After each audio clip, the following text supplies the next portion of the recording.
Hello everyone, my name is Joe Budenske and I'm a fourth year medical student at Rush Medical College in Chicago.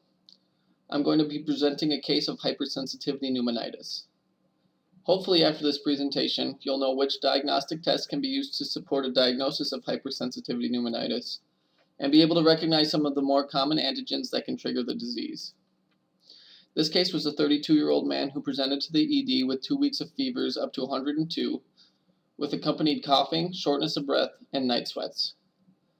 Upon arrival, his blood pressure was 137/84, heart rate was 106, respiratory rate was 18, temperature was 100.0, and oxygen saturation was 91%.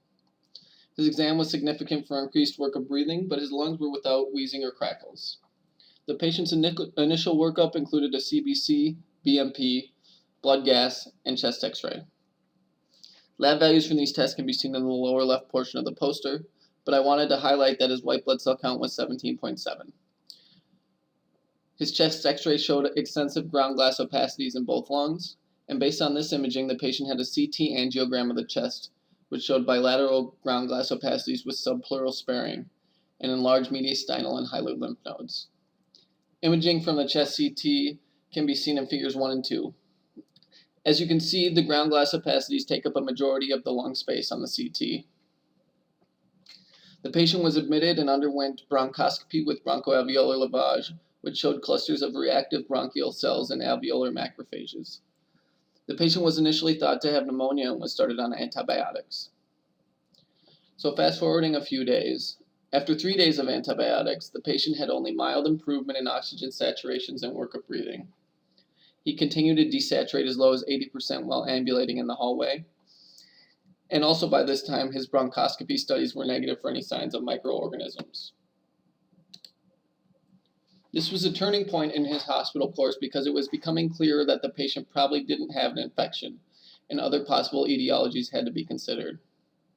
Upon further questioning, the patient revealed that he had 2 episodes of flooding into his apartment in the past year and had previously found rat carcasses and mold in the building. With this newfound history, the patient was given a preliminary diagnosis of hypersensitivity pneumonitis. He was started on prednisone and improved, and he eventually was discharged with the prednisone taper. One thing to keep in mind with hypersensitivity pneumonitis is that there's no gold standard diagnostic test, but a variety of tests can be used to support the diagnosis. One of the tests are pulmonary function tests, which will follow a restrictive pattern with a low DLCO in hypersensitivity pneumonitis. PFT values in a restrictive pattern are outlined in the table in the lower center portion of the poster. With hypersensitivity pneumonitis, you will see a low DLCO because of thickening of the alveolar capillary membrane and reduction of the volume of red blood cells in the pulmonary capillaries. Another test that can be used to support a diagnosis of hypersensitivity pneumonitis is a chest CT. In this condition, a chest CT will show bilateral ground glass opacities with sparing of the apices and bases. However, the zonal distribution varies from patient to patient. Finally, bronchoscopy with bronchoalveolar lavage can be used to support your diagnosis. In this study, your sample will show a lymphocytic predominance, so more than 20% lymphocytes, and this finding occurs in about 85% of patients with hypersensitivity pneumonitis. A common misconception is that you will see eosinophils in these samples. However, this finding would be more consistent with an eosinophilic pneumonia. Another thing to keep in mind is that hypersensitivity pneumonitis can look very similar to a number of other lung pathologies. For this reason, it's often treated as pneumonia or COPD with minimal improvement. A takeaway from this case is that you shouldn't be afraid to consider other diagnoses when your patient has minimal improvement on the treatments for pneumonia or COPD. Finally, when considering hypersensitivity pneumonitis, it is important to ask about both occupational and domestic exposures when taking a history.